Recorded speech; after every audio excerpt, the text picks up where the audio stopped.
जिंदाबाद গোলামি না আজাদি, গোলামি না আজাদি, দিল্লি না ঢাকা।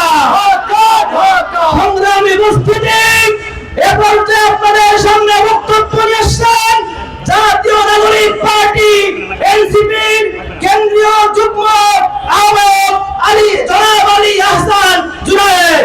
জনাব আলী আহসান জুনায়েদ।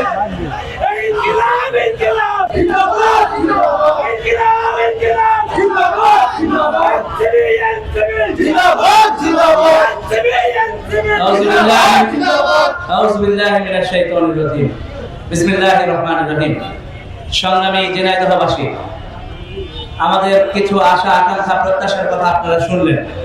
এই আশা আকাঙ্ক্ষা প্রত্যাশা কেবল এনসিপির নয়, এই আশা আকাঙ্ক্ষা প্রত্যাশা কেবল কিছু তরুণের নয়, এই আশা আকাঙ্ক্ষা প্রত্যাশা সারা বাংলাদেশের মানুষের এবং জনগণের। আমরা দীর্ঘ 17 বছর ফ্যাসিবাদের শাসনামলে হত্যা, গুম, খুন, জেল, জুলুম, নির্যাতন, রিমান্ডের শিকার হয়েছি। ঝিনাইদহবাসী সাক্ষী কি করে বিরোধী মতকে নির্যাতন করা হয়েছে। আপনারা সাক্ষী কি করে সোহানকে হত্যা করা হয়েছে।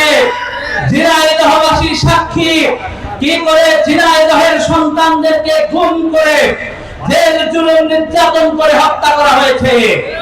আওয়ামী সন্ত্রাসীরা ঝিনাইদহবাসীর উপর নির্যাতনের এক অসীম বেদনা চাপিয়ে দিয়েছিল। আপনারা সাক্ষী। এই সমস্ত নির্যাতন এবং নিষ্পেষণ কাটিয়ে দীর্ঘ 16-17 বছরের সংগ্রাম পাড়ি দিয়ে 2024 সালের জুলাই গণঅভ্যুত্থানে আগামীর পাখির মতো আপনারা আমরা বাংলাদেশের জনগণ রাজপথে নেমে এসেছিলাম। দীর্ঘ সময় আমাদেরকে ভয় দেখানো হয়েছে, আমাদেরকে হুমকি দেওয়া হয়েছে, গুম করে দেওয়া হয়েছে। তারপরও আমরা জুলাই নেমেছিলাম। আমরা উদ্বেলিত হয়েছিলাম, অনুপ্রাণিত হয়েছিলাম যখন আবু সাঈদ তার 2 হাত প্রশস্ত করে গুলির সামনে দাঁড়িয়ে গিয়েছিল। তখন আমরাও বুঝে গিয়েছিলাম বাংলাদেশের স্বাধীনতা সার্বভৌমত্বের প্রশ্নে, জনগণের ম্যান্ডেট এবং জনগণের অধিকার আদায়ের প্রশ্নে আমরা আর পিছপা হব না, বরং রাজপথে থেকে লড়াই করলেই কেবল মুক্তি আসে, রক্ত দিলেই কেবল মুক্তি আসে, শাহাদাতেই মুক্তি আসে, শহীদ হওয়ার মধ্যেই মুক্তি আসে। ভয়ে পেয়ে পালিয়ে দেওয়ার মুক্তি নাই, বরং মুক্তি রক্ত দেয়, বরং মুক্তি আবু সাঈদ ওয়াসিম মুগ্ধ শান্ত হয়। আমরা আবু সাঈদ ওয়াসিম মুগ্ধ শান্ত হতে চেয়েছি। আমরা রিয়াগত সুমাইয়া হৃদয় তরুয়া হতে চেয়েছি। আমরা শহীদ হতে চেয়েছি। আমরা মৃত্যুবরণ করতে চেয়েছি। আমরা ফ্যাসিবাদের চোখে চোখ রেখে বলতে চেয়েছি ফ্যাসিবাদকে আর খাই দেব না। হাসিনা শাহীর কোনো হুমকি গুম আর ভয় পাই না, বরং হাসিনাকে উৎখাত করে বাংলাদেশ থেকে তাড়িয়ে দিয়েই আমরা শুকরানা নামাজ আদায় করেছি। আপনারা সাক্ষী।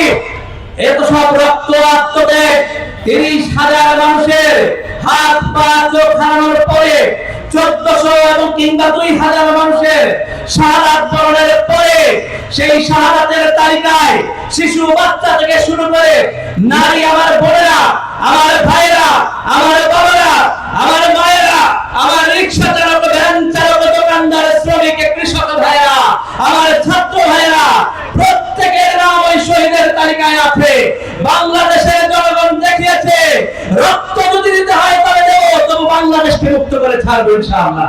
এই যে লড়াই, এই লড়াইটা দাওয়াত দিতেই আপনাদের কাছে এসেছি।